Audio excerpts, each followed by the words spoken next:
ইজ্জত নয়। এখন নতুন সিস্টেম, কেক কাটা শুরু হয়েছে। এখন সব বাচ্চারা সব কেক কাটছে। কপাল ফাটা মুসলমান, কথা ঠিক না বেঠিক বলে? আমরা মনে করেছি বাচ্চাদের 2 বছর 3 বছর মুসলমান পুরো হচ্ছে, এটা বার্থডে পুরো মুসলমানদের মধ্যে চালু হয়ে গেছে। সবাই এলাকায় হয় না?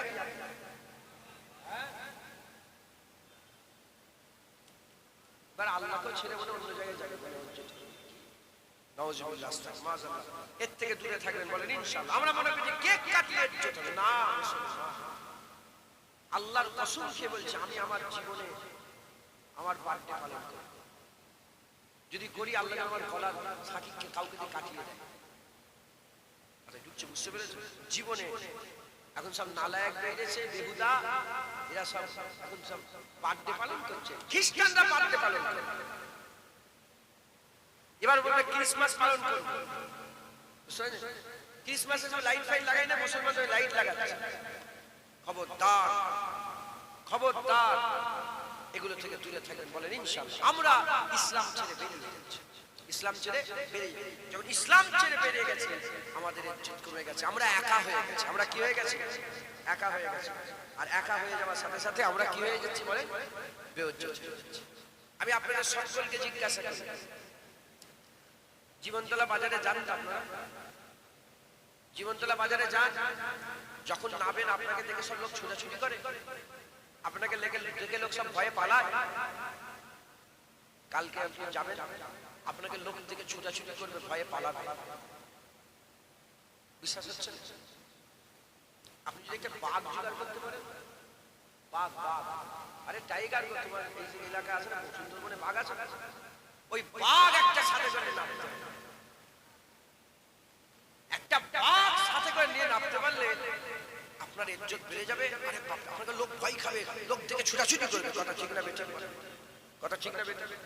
আচ্ছা, বাঘ জোগাড় করতে একটা মেশিন গান জোগাড় করতে হবে, AK-47 মেশিন গান দিয়ে সবাই কাটতে হবে। মেশিন গান দিয়ে কে বেরিয়েছে বাবা? এই মেরে ফেলে দেবে নাকি? ভাবলা না ভালো?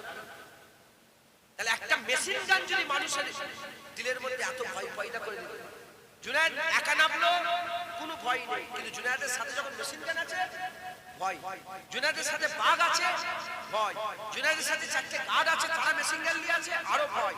কথা ঠিক না বেঠিক বলে? হ্যাঁ, তাহলে একটা মেশিন গানে যদি মানুষের ইজ্জত, মানুষের সাহস, মানুষের তাকত, মানুষের কুওয়াতকে এত বড় করে দিতে পারে, যখন আপনি ইসলামের মধ্যে থাকবেন আপনার সাথে স্বয়ং আল্লাহ, আল্লাহর রাসূল থাকবে। একবার জোরে বলেন সুবহানাল্লাহ। তখন আপনার ইজ্জত কত হবে, তখন আপনার সম্মান কত হবে, তখন আপনার রুতবা কত হবে। একবার জোরে বলেন সুবহানাল্লাহ। মুসলমানের ছেলেরা, এ নবীর উম্মত উম্মতিরা, তাই আমাদের সকলকে ইসলামের মধ্যে প্রবেশ করতে হবে। আমি আপনাদের উদাহরণ স্বরূপ বলে দিয়ে যাই, হযরত ওমরে ফারুক হুজুর, যখন ওমরে ফারুক হুজুর চিঠি লিখে দিলেন রোমের বাদশাকে, আজ সোনালী অক্ষরে লেখা আছে, রোমের বাদশা যখন একজন মুসলমানকে আটক করেছিল, রোমের বাদশা একজন মুসলমানকে আটক করেছিল, রোমের বাজার থেকে মুসলমানকে আটক করেছিল। ওই সময় খবর চলতে চলতে কোথায় এসেছে? হযরত ওমরে ফারুকের কানে চলে এসেছে। ওমরে ফারুক হুজুর আমার ওই সময়তে চিঠি লিখে বলতে আরম্ভ করে দেয়, এক্ষুনি ছেড়ে দাও মুসলমানকে, এক্ষুনি আমার ভাইটাকে ছেড়ে দাও। বলার সাথে সাথে রোমের বাদশা যখন সুপার পাওয়ার ছিল, এখন যেমন আমেরিকা সুপার পাওয়ার, তখন রোম সুপার পাওয়ার ছিল। সারা পৃথিবীর সবচেয়ে শক্তিশালী রাজা ছিল রোমের বাদশা। ওই রোমের বাদশা যখন চিঠি লিখলো, চিঠি দেখার সাথে সাথে ওই সময়তে হযরত ওমরে ফারুক হুজুরের ওই চিঠি হাসতে আরম্ভ করলো। হুজুর বলতে আরম্ভ করলেন, যদি আমার মুসলমান ভাইকে না ছাড়ো, এত বড় সৈন্য নিয়ে যাব, যার শুরু রোম হবে, শেষ মদিনা পর্যন্ত থেকে যাবে, মদিনা পর্যন্ত দলের শেষটা রয়ে যাবে। ওই সময় হাসাহাসি করতে করতে দেখে যে কে চিঠি লিখেছে, এই কে চিঠি লিখেছে দেখার সাথে সাথে, দেখার সঙ্গে সঙ্গে হযরত ওমরে ফারুক হুজুরের নামটা যখনই রোমের বাদশা পড়েছে, আজও সোনালী অক্ষরে লেখা আছে ওমরে ফারুকের নাম ওমর ইবনুল খাত্তাব। যখনই এটা পড়েছে হুজুরের নাম পড়ার সাথে সাথে রোমের বাদশার একটা কাঁপনি পয়দা হয়েছে। কাঁপনি পয়দা হয়ে ওই সিংহাসন থেকে কাচার খেয়ে জমিনে মুখ থুবড়ে পড়ে গেছে। ওমরে ফারুকের নাম শুনে সারা পৃথিবীর সবচেয়ে শক্তিশালী বাদশা চেয়ার থেকে পড়ে গেছে। জোরে বলে, কাউকে বুঝতে দেয় না। একটা খাস গোয়েন্দা ঠিক করেছে, খাস গোয়েন্দা ঠিক করে বলে যাও তো ওমরে ফারুকের খোঁজ নাও তো। গোয়েন্দা এসেছে, মদিনা শরীফে খোঁজ করছে যে তোমাদের রাজার বাড়ি কোনটা? বলে আমাদের রাজার বাড়ি কোনটা? রাজপ্রাসাদ। বলে রাজপ্রাসাদ। বলে কোনখান থেকে সিংহাসন কিনা? সিংহাসন। বলে আমাদের রাজার কোনো সিংহাসন নেই, যাও। বলে আমরা রাজাকে কোথা পাবো? বলে রাজা দুপুর হয়ে গেছে, যাও ওই খেজুরের বাগান আছে, শুনছেন? 36 লোক ওই রকম বাদশা পৃথিবীতে একটাও নেই। এত বড় সালতানাতের বাদশা পৃথিবীতে এখন আর একটাও। 36 লক্ষ মুরব্বি হুজুরের হুকমুরান, তিনার হুকমুরানিতে আফ্রিকা পর্যন্ত ইসলাম চলে গিয়েছে। একবার জোরে বলেন। আমি নিজে আফ্রিকায় গিয়েছি, আল্লাহ আমাকে নিয়ে গেছে আফ্রিকার ওই প্রথম মসজিদ মুসলমান। আমি জুম্মার নামাজ পড়েছি, এখন মিশরের ভাগে পড়ে। মিশর আফ্রিকার প্রথম মসজিদ, আমি ওখানে নামাজ পড়েছি। আফ্রিকা পর্যন্ত, মুলকে শাম, রোম পর্যন্ত ওমরে ফারুকের জামানাতে সাহাবারা দুটো সালতানাতকে উড়িয়ে দিয়েছে। জোরে বলেন। কেসরায়ে রোম, কাইসারে রোম, কেসরায়ে ইরান, এই দুটো পৃথিবীর সুপার পাওয়ারকে সাহাবারা ওলট পালট করে দিয়েছে। জোরে বলেন। কিছুই ছিল না, চিরাকুরা জামা পরে। রোমের ইয়ারমুকের যুদ্ধতে যখন রোমের বাদশারা, রোমের সৈন্যরা দেখে বলে যে তোমরা যে চিরাকুরা জামা পরে এসেছো, মনে হচ্ছে তোমরা খাওয়ার লেগে লড়াই করছো, তোমরা যাও প্রতি বছর বছর রেশন পাঠিয়ে দেবো, খাবার পাঠিয়ে দেবো। কাকা বলে আমি জবাব দেবো, কাকা উনি বলে আমি জবাব দেবো, সুলাহ বিন হুজুর বলে আমি জবাব দেবো, মুসান্না বলে হুজুর বলে আমি জবাব দেবো, হযরতে খালিদ বিন ওয়ালিদ বলে আমি জবাব দেবো। জবাব দিয়ে বলে তুই জানিস আমরা কেন এসেছি? পয়সার লেগে। বলে কেন? বলে আমরা শুনেছি রোমানদের খুন নাকি খুব সুস্বাদু, রোমানদের খুন খুব সুস্বাদু। এই শুধু ইসলাম মানে শান্তি করে আমাদের করে পুরো হিজড়ে করে দিয়েছে সাহাবাদের মুখের ভাষা দেখা। বলে আমরা শুনেছি রোমানদের খুন নাকি খুব সুস্বাদু, আমরা খুন পান করতে এসেছি। বুঝতে পারছেন? আজও তো সোনালী অক্ষরে লেখা আছে, যাদের জানা নেই আমার কাছে ইনশাআল্লাহ বলবেন, আমি জানিয়ে দেব। আজও সোনালী অক্ষরে লেখা আছে, খালিদ বিন ওয়ালিদ বলেছিল আমরা খুন পান করি। সর, টাকা দিয়ে তুই কিনতে চাইছিস ছিঁড়া করে জামা পড়তে, তুই টাকা নিতে এসছে না, আমরা খুন, আমরা শুধু রোমানদের খুন করতাম। সাহাবাদের এত গলার আওয়াজ ছিল, এত বাজুতে তাকত ছিল, এত জিগরা ছিল। একবার জোরে বলেন সুবহান। কিসের জন্য? সাহাবারা পুরা ইসলামের মধ্যে ছিল। একবার জোরে বলেন সুবহান। মুসলমানের ছেলেরা, এ নবীর উম্মত উম্মতিরা, ওই সুলাইদ রোমের যে সৈন্য, রোমের যে গোয়েন্দা, সে বলে তোমাদের ওমরে ফারুক কোথায়? ওমরে ফারুক বলে দুপুর হয়ে গেছে, যাও খেজুরের বাগানে শুয়ে আছে। ওমরে ফারুকের কাছে ওই সময় তো এই মানুষটা আসতে আরম্ভ করেছে, আস্তে আস্তে আস্তে আস্তে এসে দেখতে আরম্ভ করেছে ওমরে ফারুক যে শুয়ে আছে, কোনো গার্ড নাই, কোনো সৈন্য নাই, কোনো গার্ড নাই, কোনো সৈন্য নাই, একা শুয়ে আছে। ওই সময়তে ওই রোমান যে বান্দা ছিল, রোমান থেকে যে লোকটা এসেছিল, ওই বান্দাই লোক বলতে আরম্ভ করে দিয়েছে চামড়ি বড় বড়, আমি বড় বড় যুদ্ধের ময়দানে গিয়েছি, বড় বড় তাকতওয়ালা লোকের সঙ্গে লড়াই করেছি, বড় বড় বাদশার সামনে দাঁড়িয়েছি, অত ভয় আমার কোনোদিন লাগেনি যতটা ভয় ঘুমন্ত ওমরে ফারুককে দেখার পরে আমার অন্তরে পয়দা হয়েছে। যারা হবে না সুবহানাল্লাহ। ঘুমন্ত ওমরে ফারুককে দেখে এত ভয় লেগেছে, এই পৃথিবীর বড় বড় লড়াইয়ের ময়দানে কি অত ভয় আমার লাগে না। আল্লামা রুম রাহমাতুল্লাহ আলাইহি মাসলামিতে বলেছে, এ ভয় ওমরের ভয় নয়, এ ভয় আল্লাহর ভয়। এ ভয় কার ভয়? এ ভয় আল্লাহর ভয়। হ্যাঁ, যখন আপনি আমাকে ভয় করবেন তখনই তো সম্মান করবেন, কথা ঠিক না বলেন? সে ভয় হোক, বিয়াদবির ভয় হোক, আদবের ভয় হোক, যেগুলো ভয় করলে তো আমাকে আদব প্রাধান্য দেবেন, আমাকে সম্মান করবেন, কথা ঠিক না বেঠিক বলে? আর মুসলমানকে ভয় করে পৃথিবীর 56টা মুসলমানের দেশ, 350 কোটি মুসলমান, পৃথিবীর কোনো গুন্ডা মাস্তানে দেখলে ভয় করে না। কারণ এরা একা হয়ে গেছে, ইসলাম থেকে বেরিয়ে এরা একা হয়ে গেছে। ইসলামের মধ্যে থাকলে এদের তাকত থাকবে। সালাউদ্দিন আইয়ুবীকে ভয় করত, নূরউদ্দিন জঙ্গিকে ভয় করত, মাহমুদ গজনবীকে ভয় করত, ঔরঙ্গজেব আলমগীরকে ভয় করত, টিপু সুলতানকে ভয় করত, মোহাম্মদ গৌরীকে ভয় করত, শেরশাহ সূরিকে ভয় করত।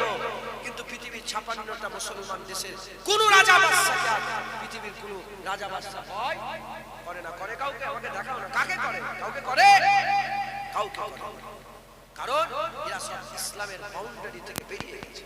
সব মুসলমানের রাজা কোট টাই দাড়ি চেঁচে ঘুরছে, আছে না নেই? হ্যাঁ, পৃথিবীর এই যে নামগুলো বললাম, এই রাজাদের সাথে দাড়ি চাকা ছিল। হ্যাঁ, এরা ইসলামের মধ্যে ছিল।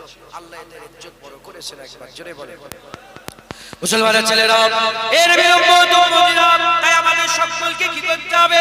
ইসলামের মধ্যে প্রবেশ করতে হবে, শরিয়াতের মধ্যে প্রবেশ করতে হবে। ইসলাম ছেড়ে দিলে হবে না, আমাদের সকলকে ইসলামের মধ্যে প্রবেশ করে দ্বীন ইসলামের খেদমত করতে হবে। নামাজ আমাদের পড়তে হবে, রোজা রাখতে হবে, হজ যাকাত করতে হবে, যাকাত দিতে হবে। এই রকম ভাবে ইসলামের বাউন্ডারির মধ্যে আমাদের সকলের পাকে মজবুত করতে হবে।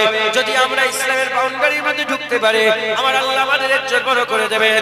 আমি আপনাদের শুনিয়ে দিয়ে যাই, এই যে আপনাদের ঝড়ের মোড় আছে, যদি আপনারা যদি ২০০টা বাড়ি এখানে থাকে কি ২৫০টা বাড়ি থাকে, এই ২৫০ বাড়ি মুসলমান, এই ২৫০ বাড়ির মুসলমান যদি নামাজ শুরু করে দেয়, ২৫০ বাড়ির মুসলমানের মেয়েরা যদি পর্দা শুরু করে দেয়, ২৫০ বাড়ির লোকেরা যদি হক হালালের সঙ্গে চলে, দাড়িওয়ালা হয়ে যায়, নামাজি পরেশগার হয়ে যায়, এক কথায় এই ২৫০ বাড়ির লোকজন যদি ইসলামের মধ্যে ইসলামের বাউন্ডারির মধ্যে ঢুকে যায়, আল্লাহকে সাক্ষী রেখে বলে দিয়ে যায়, ২৫০ এই ঘরের মানুষের গরমটা ২৫০০ কিলোমিটার দূর পর্যন্ত কাফের বেঈমানরা মেহসুস করতে থাকবে। জোরে হবে না সুবহানাল্লাহ?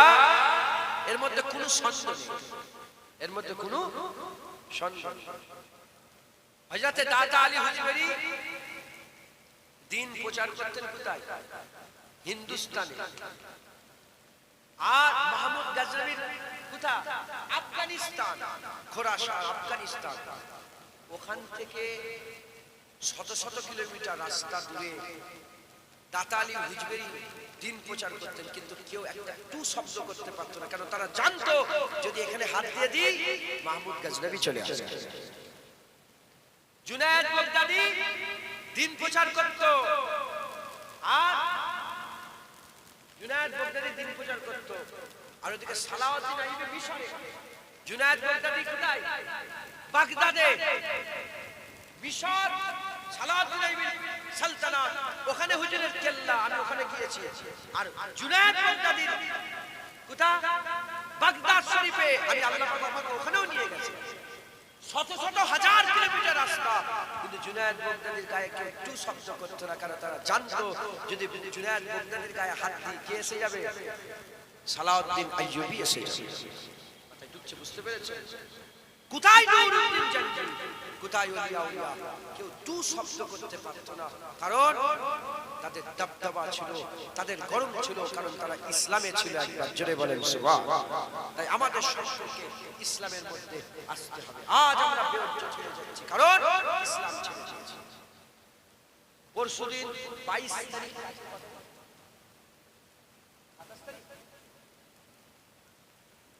25 তারিখ, 25 তারিখ, 22 তারিখে একটা জলসা গিয়েছিলাম।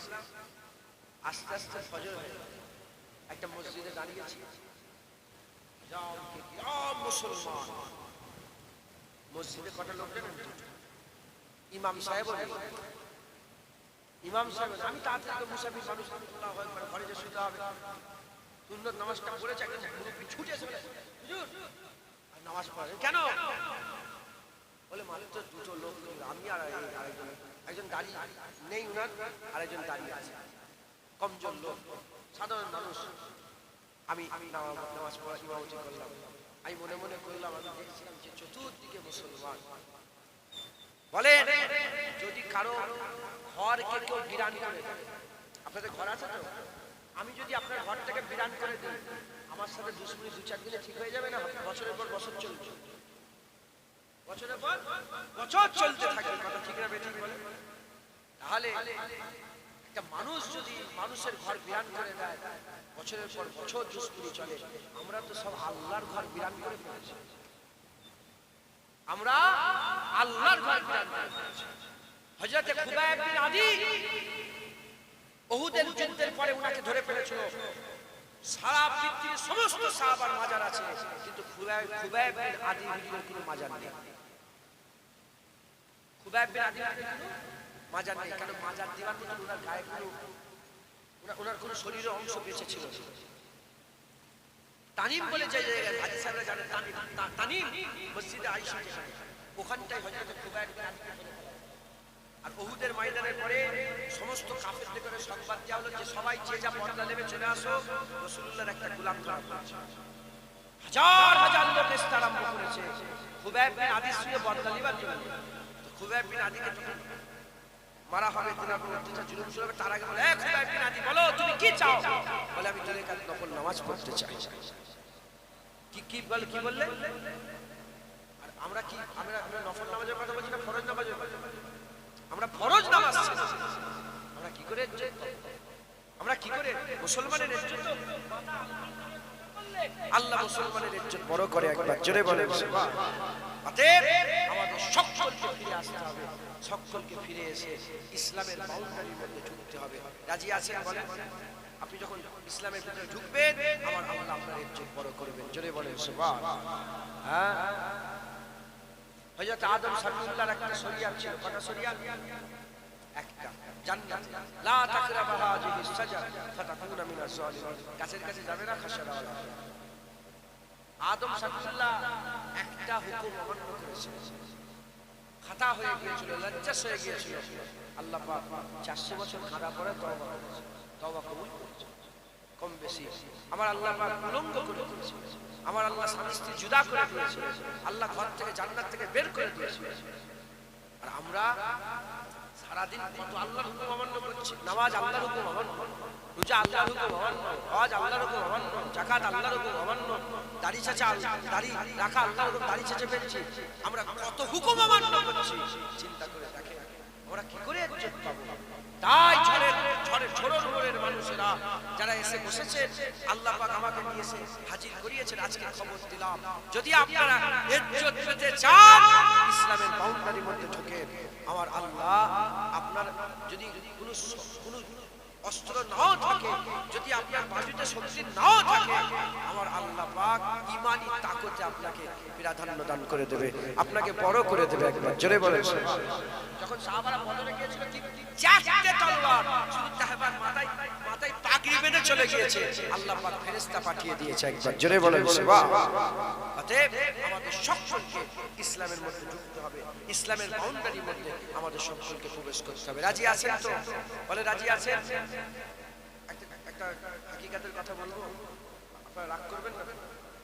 যখন যে কজন বসে আছেন আমার বিজদান বলছে সবাই বউ দেখেছে। এই ঝড়ের মোড়ের অনেক বাইরে থেকে এসে আলাদা ঝড়ের মোড়ের কার কোনটা বউ সবাই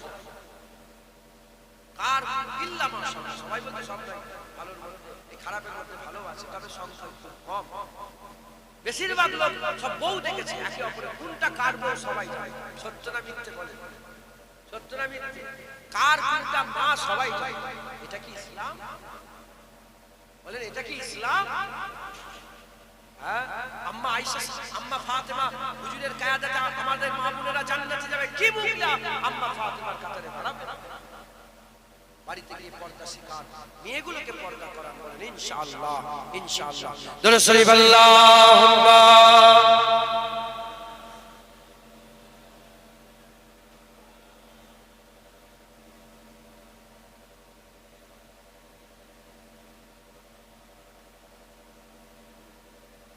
আবুল কালাম মীর কোথায়? আবুল কালাম মিয়া কোথায়? চাচাজি কই? কোন লোকটা? চাঁদা পত্র তুলে দেয় না? হ্যাঁ, চাঁদা তুলে দিতে হবে।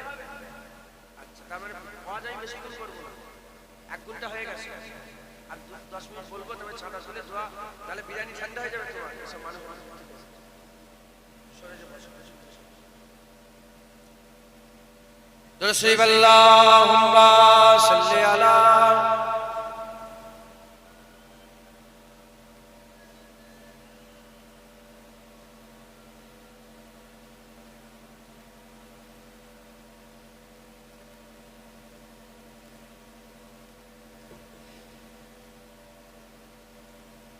शाहे तैबा के नाम, 2 कदम साथ साथ मेरे आका के नाम, 2 कदम साथ साथ शाहे तैबा के नाम, 2 कदम साथ साथ मेरे आका के नाम, 2 कदम साथ साथ शाहे तैबा के नाम, 2 कदम साथ साथ मेरे आका के नाम, 2 कदम साथ साथ। गुनगुनाते चलो मुस्कुराते चलो, गुनगुनाते चलो मुस्कुराते चलो, नाराए या मोहम्मद लगाते चलो, गुनगुनाते चलो मुस्कुराते चलो, नाराए या मोहम्मद लगाते चलो। शाहे तैबा के नाम, 2 कदम साथ साथ मेरे आका के नाम, 2 कदम साथ साथ शाहे तैबा के नाम, 2 कदम साथ साथ मेरे आका के नाम, 2 कदम साथ साथ।